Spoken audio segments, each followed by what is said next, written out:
Alright Raiders, we've got some long-awaited news. Today I'm going to be covering skill buffs, cold snap numbers, and those are hilarious, let me tell you. The big things that are ahead, and the Shredder being released. What?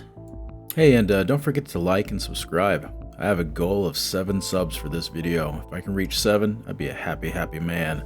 Thank you. Alright, without further ado, the first article we're going to be reading is called Arcraiders devs are looking at buffs for terrible skills. We know there are certain skills I don't choose. We're not deaf to the state of it. And it reads, to put it mildly, several skills in the Arcraiders Raider skill tree seem better than others. To put it less mildly, as I said to design lead Virgil Watkins in a recent interview, player testing has found that several skills have an indiscernible impact on gameplay.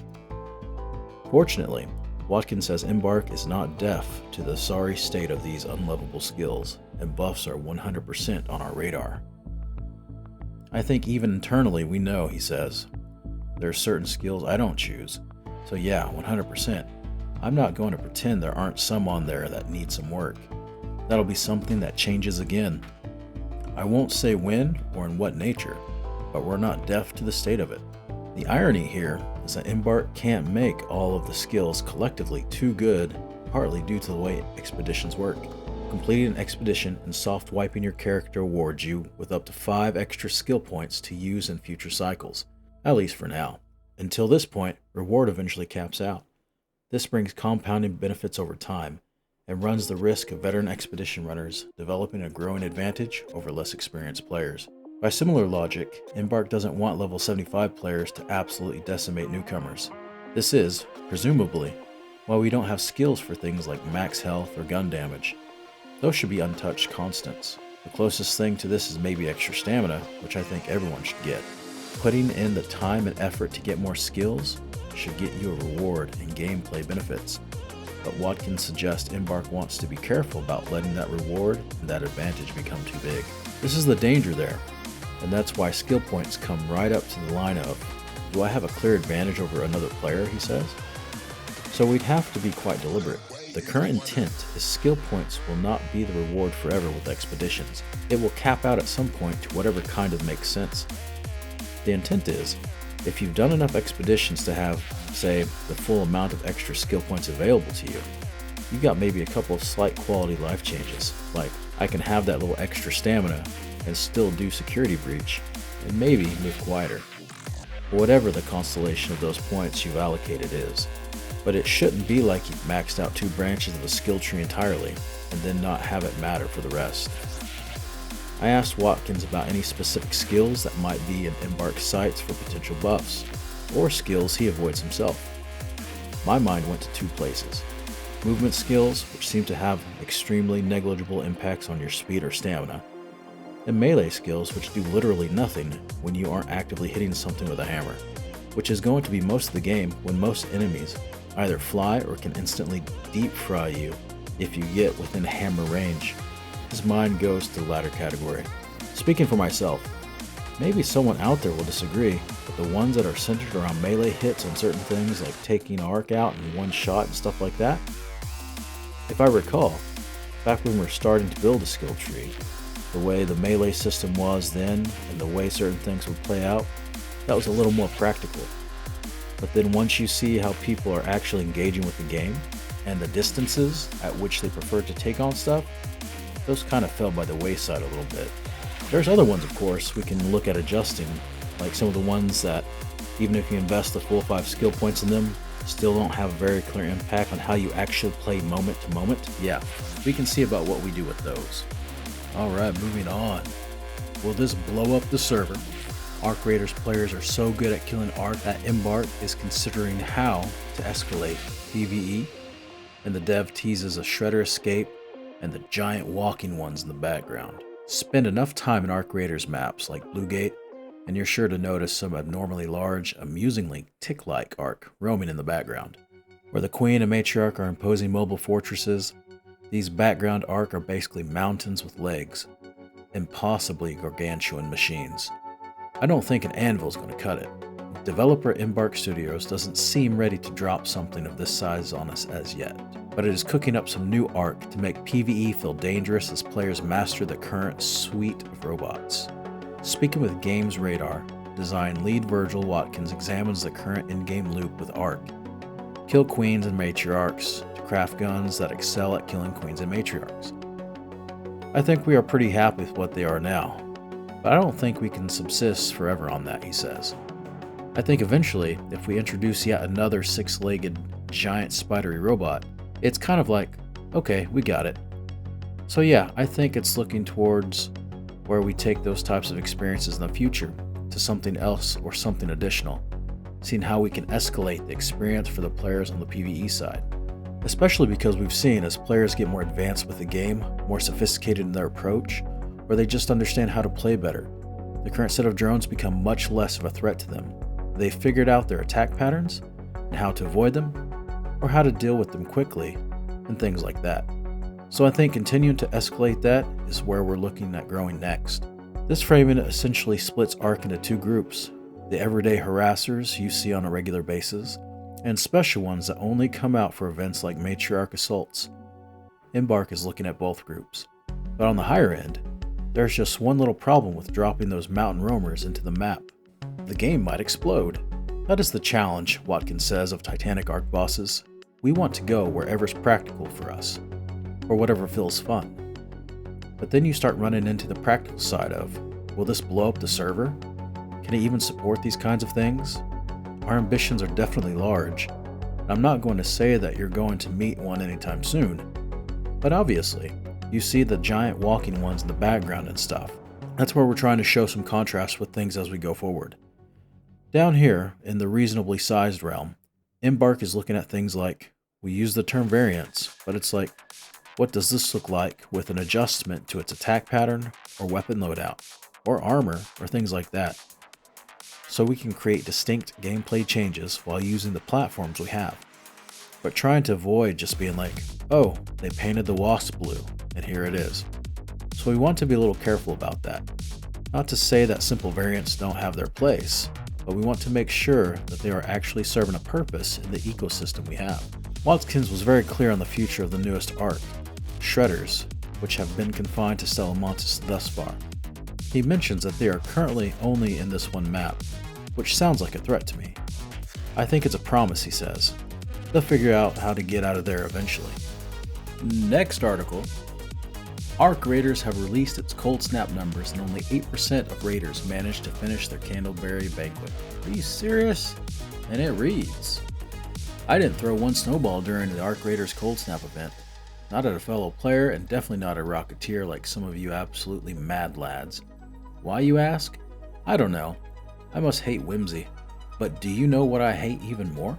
A wasted meal. Talking about all of you out there who failed to finish the Candleberry Banquet in Arc Raiders. It's alright, I forgive you. I didn't complete the banquet either. But it's still surprising that out of the 12.4 million people who bought Arc Raiders, only 1 million managed to serve the banquet. Just 8.06%. Although this could be due to Candleberries being surprisingly hard to find in Arc Raiders, and not just because hardly anyone was interested in completing the task. But there was more than just Candleberries to find out in the snow. During the cold snap, raiders could also enjoy snowball fights while slowly dying of hypothermia. 95 million snowballs were thrown over the course of the cold snap, with 10,577 arcs being taken down by one, and 91 raiders getting knocked out by them. A surprisingly low number, if I'm being honest.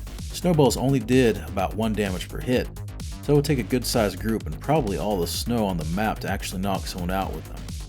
But given the bloodthirsty nature of most online games, I was expecting raiders to go all the way with this and at least get the kill numbers into triple digits. Alongside snowballs, there were 2.9 million fireworks set off and 9.2 million firecrackers thrown. But the most lethal thing during the cold snap seemed to be, well, the cold.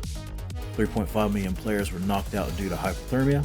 Again, surprising, as the tick damage caused by the chill wasn't too bad. But I guess if you're caught outside with no healing items, it could get dicey pretty quickly. But even with all the environmental dangers, it seems like players are really missing the cold snap now that it's over. Not just because of the snowball fights or the increased loot, but also thanks to the fact that it was a really fun event. But even with the environmental dangers, it seems like players are really missing the cold snap now that it's over.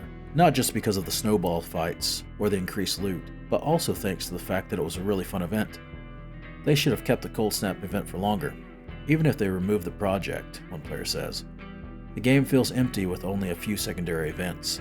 Yes, it's sad that Cold Snap is over, but that just means we all had something really special while it was around. Plus, with this event out of the way, we can all set our sights on the next possible event, the Toxic Swamp. And maybe if we're lucky, even get to see a volcanic eruption in Arc Raiders sometime this year. Arc Raiders' huge success gives Embark the opportunity to do bigger things and cook us up a more ambitious roadmap. 12.4 million, that's how many copies of Arc Raiders Embark has shifted so far. A monumental achievement for a multiplayer game that, this time last year, wasn't really on most people's radar. Even I, as someone who enjoyed Embark's first game, the finals, who had a close eye on Arc Raiders from the beginning, have never predicted this level of success. But what happens when your game becomes more popular than you anticipated? How does over 12 million sales change your future? That's what I wanted to find out when I spoke with the game's design director, Virgil Watkins. He admits that Arc Raiders' success opens doors for Embark, and this studio now has the opportunity to do bigger things than it initially planned. While an ambitious roadmap is on the way, Watkins teases what the next few months may look like for players, and also tells me that my dream future feature was almost a reality. I've been completely hooked on Arc Raiders. If you haven't already guessed from my regular ramblings on the game now has a colossal and varied audience to cater to. You've got the jolly PvE players who will gladly walk by you without even thinking of shooting you in the back, the more than 1 million players who grinded to wipe their accounts in the first expedition, and the bloodthirsty PvPers who relish Arc Raiders combat above all else. Watkins says the game's success has given Embark resources that we might not have had otherwise, which should help in keeping everyone happy. At the time of our conversation on January 8th, he says that Embark's in the process of reevaluating and reprioritizing its future plans now that it has the opportunity to do bigger things. It's looking at areas where it could expand and being more ambitious with its roadmap, something players should be able to see soon. Given that its plan for Arc Raiders' future is being reshaped right now, but he does drop some hints and teases about what the next few months could look like. The ambition is that we're going to have several map updates throughout the year, and that's on a couple of different scales, he says. When I ask about when we might see a 6th map arrive in Arc Raiders, some of it might be a revamp or refresh of an area in an existing map. It could be a new map at a smaller scale, then a new map at a larger scale, let's say. And so now, we're trying to figure out how they drop across the year. While Watkins says there is absolutely merit in just giving players new maps to explore, he feels it's important to offer more than just a fresh location. I also ask about how Arc Raiders' feature set could expand in 2026. One such idea is a trading system that goes beyond the very simple transactions players have with the game's NPC vendors. At the very tail end of last year, Embark CEO Patrick Sutherland told Takahashi, "We should do a lot more with the trading component of the game." So I asked Watkins for his view and how he could see that forming in Arc Raiders. It's a very tricky aspect, he admits. You can see it in other games that have like a more traditional auction house, especially once in-game currency becomes involved. I think we could diminish one of the central aspects of our game, which is caring about the items you find and what their uses cases are, rather than it being, I'm going to go into the world to maximize profit, take all the money out, and then just buy the things I need. It can't undercut one of the primary loops of the game which is caring about exploring the world, finding the things you need to find, and then caring about getting those things out, rather than, hoarding 3,000 Lance's mixtapes to sell so you can buy all your guns on the trading market. When I inquire about the expansion of the current NPC trading system, where it's not player to player, Watkins is far more enthusiastic. Yes, absolutely, he says, when I ask if we can see more traders bartering with different kinds of resources and items in the future. That one is far easier for us to work with because then that gives us progression vectors and other things for the player to engage with. And obviously, since we control that aspect, we can make sure it's done with guardrails on the game's economy and things like that. So, 100%, that avenue is far more appealing. I personally believe that the world of Speranza is fascinating, and it pains me to see this underground colony reduced to just cutscenes and menu backdrops. As someone who loves the idea of shared social spaces like Destiny 2's Tower, I'd love to see Speranza brought to life in some capacity and turned into an explorable living hub. I asked Watkins what my chances are. I mean, we've 100% discussed it, he reveals. I think it was like the first question asked when we started building the front end of the game. What would that experience be like? It always came down to scope for us. We can build a menu, and the menu will do its job. And the extra time involved in making a hub wasn't worth it, really, or we traded other features for it. For me, personally, I love the vibe and aesthetic of a walkable hub, but I would want to preserve the meaning so that you can do it quickly and efficiently, rather than having to run to Celeste and then run to my Raiders room and then oops, I forgot this thing at Shawnee. But there's also, of course, an immersion factor to that. So yeah, it's something we have discussed and will continue to discuss, and I think there's definitely a good appetite on the team for it as well. It's more about when the right moment to open that door is.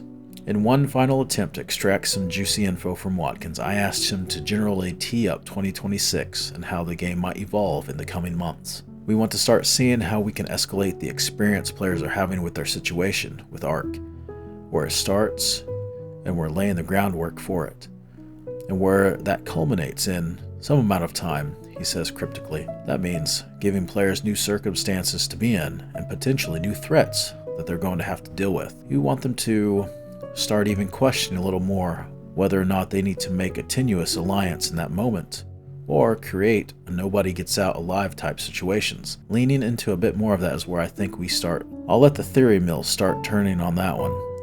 While this upcoming roadmap will properly set out Embark's stall, this hopefully gives you a taste of what's to come and insights into how the devs are thinking about Arc Raiders' future in the wake of its wild success.